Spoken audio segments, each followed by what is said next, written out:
ایک دور دراز ملک میں بلند پہاڑوں اور چمکتے ہوئے جنگلات کے درمیان ایک پرسکون گاؤں آباد تھا۔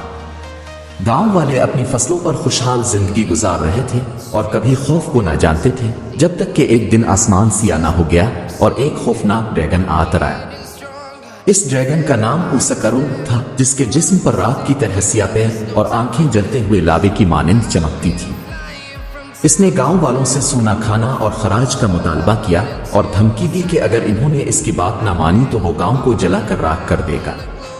معصوم اور ڈرے ہوئے گاؤں والے اپنے قیمتی سامان اسے دینے لگے، لیکن جتنا وہ دیتے وہ کبھی کافی نہ ہوتا۔ سکرون کی تباہی کی خواہش بڑھتی گئی اور ایک وقت تھا جب وہ خوشحال گاؤں ویران ہو گیا۔ اسی جادوئی جنگل میں ایک چھوٹی پری اولیرا یہ رہتی تھی، جو اپنی نرمی اور جادوئی طاقتوں کے لیے مشہور تھی۔ جب اسے گاؤں والوں کی حالت کا علم ہوا تو وہ اپنے چمکتے ہوئے پروں کے ساتھ گاؤں پہنچ گئی۔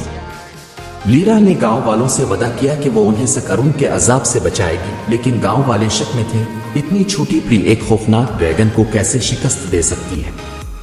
جب سکرون دوبارہ لوٹنے لگا، لیرا الفاڑتی ہوئے اس کے سامنے گئی اور اس کا نور ڈریگن کی آگ سے بھی زیادہ چمکنے لگا۔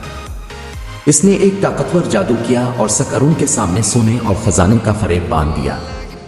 اپنے لالچ میں سکرون نے اس خزانے کا پیچھا کیا جو اسے جنگل کی گہرائیوں میں لے گیا۔ وہاں لیرا کے جادو نے اسے ہمیشہ کے لیے ایک خوابیدہ نیند میں ڈال دیا، جہاں وہ سونے کے انباروں کے خواب دیکھتا رہتا۔ ڈریگن کے خاتمے کے بعد گاؤں والے خوشیاں منانے لگے۔ انہیں احساس ہوا کہ حقیقی طاقت نہ تو جسمانی قوت میں ہے اور نہ ہی خوف میں، بلکہ جرأت اور محبت میں ہے۔ لیرا گاؤں کی محافظ بن گئی اور گاؤں میں دوبارہ امن لوٹ آیا۔